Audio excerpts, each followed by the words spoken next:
Hi everyone, it's Kimberly here.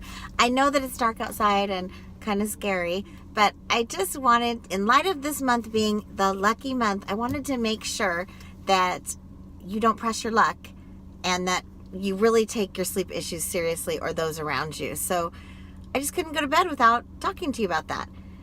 So if patients complain that they are fatigued or tired and sleepy during the day, it really could mean that they have sleep apnea. Sometimes we really have to listen to the spouse more often than not, because typically they're worried and they're complaining about the patient not breathing at night more so than the patient themselves. And many times it's because they're woken up in the middle of the night and they see the patient there for maybe a certain amount of time actually not breathing, and it can be very scary. They're trying to wake them up. So with these types of patients that stop breathing, it is very important that they see a physician that specializes in sleep disorders and sleep apnea. But that's what I wanted to tell you. You are all in luck, because we have board certified sleep physicians that are also boarded in pulmonology and critical care, which I think that's amazing. And a lot of people don't know that they also have the pulmonology and critical care. They don't have to be referred to a pulmonologist first. They can come directly to the sleep physician that also has the boarding in those two things as well. So if the patient actually comes to us and they see one of our sleep specialists, their nose, their throat, and jaw is going to be examined while they're there. And if the spouse is able to come, which is actually great, because then they will be asked questions that many times the spouse can answer better than the patient, because again, they're the ones witnessing it.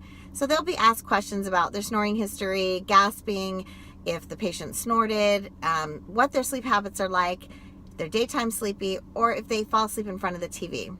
So, but the real way to determine if the severity of sleep apnea and how much they have it in a patient is to have a sleep study. And typically medical insurance will decide what is covered for the patient, whether it's going to be in our center or a home sleep device will be dispensed to them. So if the patient is approved for a sleep study in our center, then our technicians monitor blood levels in their oxygen, their heart rate, temperature, brain waves, the number of times that the breathing stops. If the patient is approved for a home monitoring device, then we actually are able to dispense these directly to the patient, and then the patient will administer it before they go to bed that night.